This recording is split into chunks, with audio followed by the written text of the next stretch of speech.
Study Session 8: Threats to International Peace and Security. Introduction. In the previous study session, we discussed how the disintegration of the Soviet Union instigated a new approach into the operation of the international system. In this study session, we shall highlight some critical issues that threaten peace and security in the contemporary international system. Learning outcomes. When you have studied this study session, you should be able to point out the threats to national security and examine international security issues. Insights to international peace and security. The question that easily comes to our mind is, what does the future hold for international peace and security? However, international peace and security have rarely felt so far away. Decision makers, like persons in the streets, feel equally at risk from random acts of violence. Threats to international peace and security stem from poverty, unemployment, inadequate health care, environmental degradation, nuclear weapons proliferation, ethnic and armed conflicts, transnational crimes, and terrorism. You know that the list of what is perceived as threats to international peace and security is lengthy. Therefore, in this lecture, the fundamental ones will be our focus of discussion.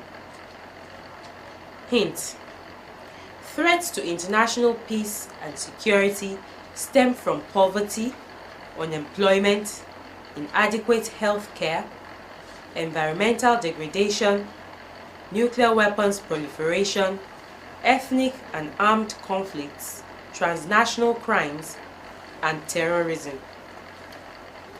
Health. The state of medical care, sanitation, and other conditions related to health in some areas of the world is below a level imaginable by many people. While health care is well below economic developed countries (EDC's) standards, in most least developed countries (LDCs), it is in the LDCs that the greatest need exists. The health of people within the LDCs is an international concern for reasons beyond happiness of other people. However, a healthy population is vital to the economic growth because healthy people are economically productive, and because unhealthy people often consume more of society's resources than they produce. Similarly, the worldwide AIDS epidemic, for one, is a global killer. At the beginning of 2005, one of every 161 humans, about 39 million people worldwide, were HIV positive. More than 20% of the populations of 7 sub-Saharan countries are HIV positive, with Botswana having an especially disturbing 39% infection rate. Other horrific emerging diseases waited secretly in the shadows and threatened to spread. Hint: the worldwide AIDS epidemic, for one, is a global killer. At the beginning of 2005, one of every 161 humans, about 39 million people worldwide, were HIV positive. More than 20% of the populations of 7 sub-Saharan countries are HIV positive, with Botswana having an especially disturbing 39% infection rate. SARS, severe acute respiratory syndrome, and West Nile are also spreading. Neither of them is anywhere near as scary as the threat of avian influenza, avian flu, or bird flu. In 2004, a flu outbreak in Southeast Asia was traced to a strain of avian flu that unusually had spread from domestic fowl to humans in Asia. Only 130 cases were confirmed in 2004 and 2005, but 51% of the sick died. WHO officials warn that if the disease spreads globally, it might kill 50 million people within a year or two. Let me state here clearly that such diseases are more than just a threat to individual health. They are also a threat to national security. Put simply, diseases burden in some cases be sufficiently severe to undermine economies and threaten social stability. Global warming. Many scientists believe, and some disagree, that the Earth is experiencing a gradual pattern of global warming. The cause is said to be the accumulation of carbon dioxide, CO2, and other gases, especially methane and chlorofluorocarbons, CFCs, in the upper atmosphere. This creates a blanket effect, trapping heat and preventing the nightly cooling of the Earth. What you must put into consideration is that the world has entered a period of chronic climatic instability, and it appears the effects of continued rising temperatures are both dramatic and devastating. The question is, what is the cause of it? As the globe heats up, so have the number of natural disasters, extreme rains, floods, earthquakes, hurricanes, and also droughts.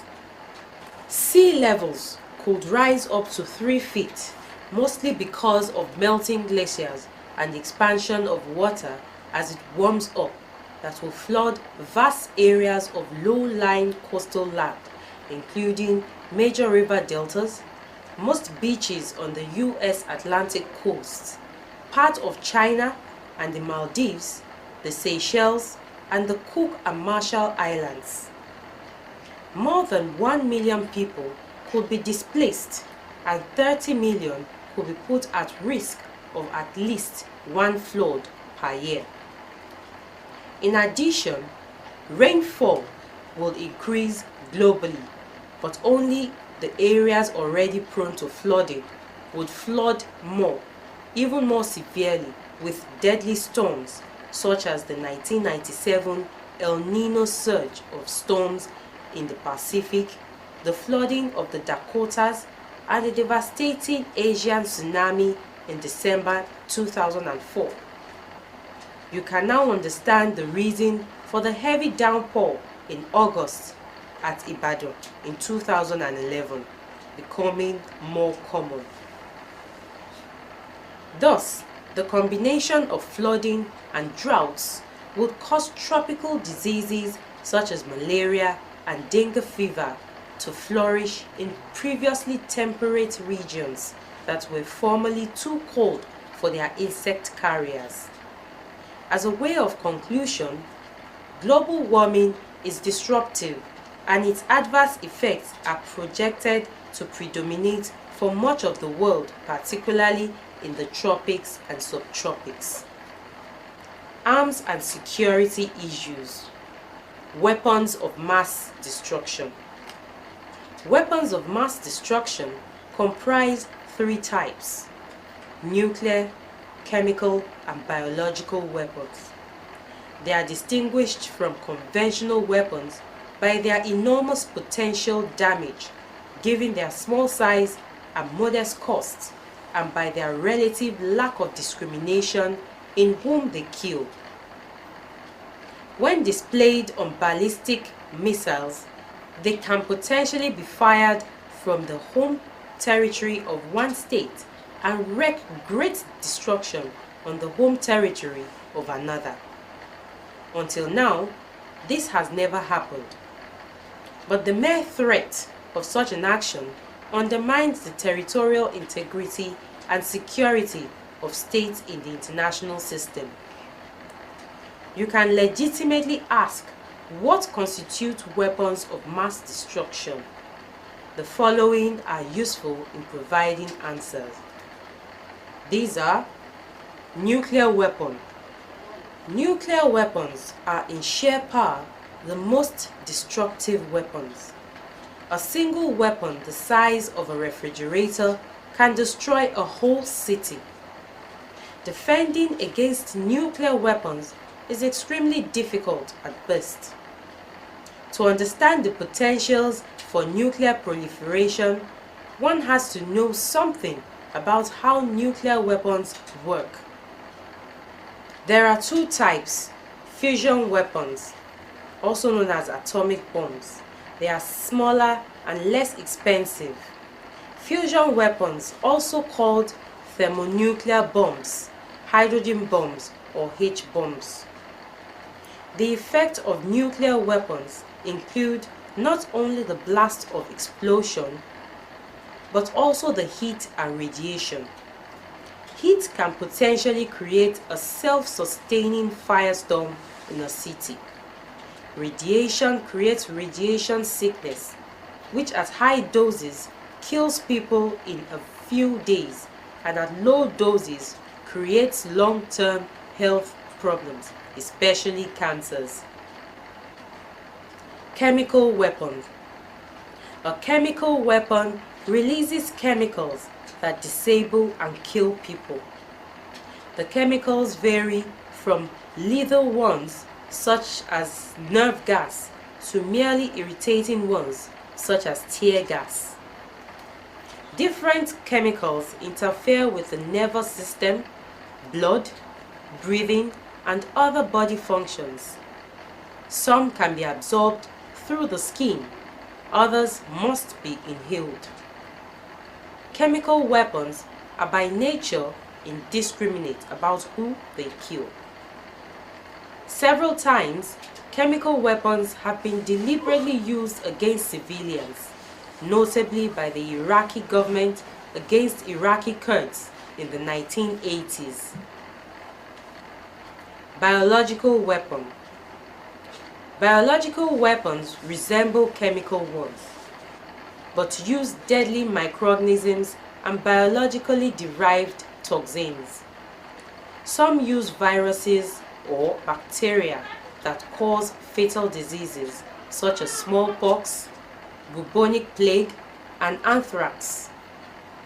Others cause non-fatal but incapacitating diseases or diseases that kill livestock. Theoretically, a single weapon could spark an endemic in the entire population, but this will pose too great a danger, so less contagious microorganisms are preferred. Biological weapons have virtually never been used in war. Japan tried some on a few Chinese villages in the Second World War. Ethnic conflicts. Ethnic hatred is almost unlimited in the present international system. In recent decades, we have witnessed the spectacle of several societies self-destructing, destabilizing neighboring states in the process, and even threatening world peace. The conflict of the Balkans, Rwanda, Chechnya, Iraq, Israel-Palestine, Indonesia, Sri Lanka, India, and Darfur are only among the best known and deadliest examples. Ethnic conflicts are often accompanied by gross human rights violations such as genocide and crime against humanity, economic decline, state failure, environmental problems, and refugee flows.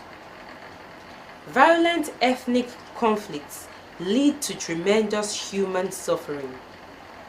Despite the fact that the number of conflicts has declined over the past decades, ethnic turmoil remains one of the main sources of warfare and instability in major regions of the world. Between 1945 and 1990, nearly 100 ethnic groups were involved in various violent conflicts. During the 1990s, about three-quarters of conflicts were disputes between politically organized ethnic groups and governments. More than one-third of the world's states were directly affected by serious internal warfare at some time during the 1990s, and of these states, nearly two-thirds experienced armed conflicts for 7 years or longer during the decade. In 2006, all 32 ongoing conflicts were internal, 5 of which internationalized, and most of them caused by ethnic issues. This is according to Reuters in 2011. Tip: despite the fact that the number of conflicts has declined over the past decades, ethnic turmoil remains one of the main sources of warfare and instability in major regions of the world. Between 1945 and 1990, nearly 100 ethnic groups were involved in violent conflicts. During the 1990s, about three-quarters of conflicts were disputes between politically organized ethnic groups and governments. Transnational threats. Transnational threats create routes for the development of regional and global tension. Drug trafficking and related transnational organized crime encourages money laundering and makes possible the financing of non-governmental armed groups. Organized crime networks threaten effective state control on borders and territories. Specifically, drug trafficking, owing to its link with illicit international networks, has become a key factor with regard to threats against international peace and security. In its recent report, the United Nations Office on Drugs and Crimes revealed the role that drug trafficking plays in funding not only the insurgency in Afghanistan, but also extremist groups in a number of countries in Central Asia. The terrorist networks finance their activities partially through drug trafficking, without the drug traffickers themselves necessarily being aware of it. The international community recognized the link between drugs and the security in political statements adopted at the 52nd session of the Commission on Narcotic Drugs in March 2009. Reflection: organized crime networks threaten effective state control on borders and territories. More importantly, drug trafficking is a global problem which threatens international peace and security. The Security Council repeatedly noted the role played by drug trafficking and organized crime in the emergence of conflicts in places such as Afghanistan, Haiti, and Guinea-Bissau. Terrorism. Terrorism poses a great threat to international peace and security. Since September 2001, governments and ordinary people have paid much more attention to terrorism than ever before. But terrorism itself is not new. The instruments of terror are varied and the motivations of terrorists diverse. What is terrorism? It refers to political violence that targets civilians deliberately and indiscriminately.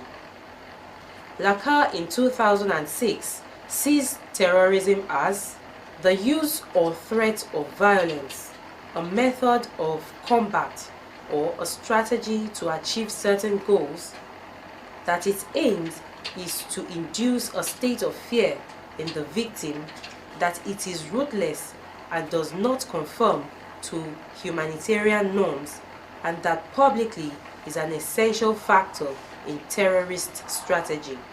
Beyond this definition, other criteria can be applied, but the definitions become political. One's personal freedom fighter is another's terrorist. More than guerrilla warfare, terrorism is a shadowy world of faceless enemies and irregular tactics marked by extreme brutality. The purpose of terrorism is to demoralize a civilian population in order to use its discontent as leverage on national governments or other parties to a conflict. Note: terrorism poses a great threat to international peace and security. Since September 2001, governments and ordinary people have paid much more attention to terrorism than ever before. But terrorism itself is not new. The primary effect of terrorism is psychological. In part, the effectiveness of terrorism in capturing attention is due to the dramatic nature of the incidents, especially as shown on television news. Terrorism also gains attention because of the randomness of victims. Although only a few dozen people may be injured by a bomb left in a market, millions of people realize it could have been me because they too shop in markets. In the same vein, attacks on airplanes increase this fear because many people already fear flying. Thus, terrorism increases the strength of a small amount of power by its psychological effect on large populations. This is why it is usually a tool of the weak. Indeed, the number of people killed by terrorist attack rose to a proportionate manner. This adversely affects international peace and security. Study session summary.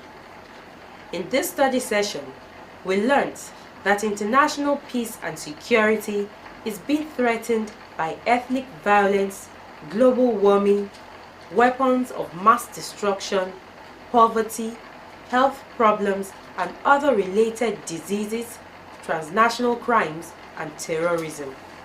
End of study session 8. Thanks for listening.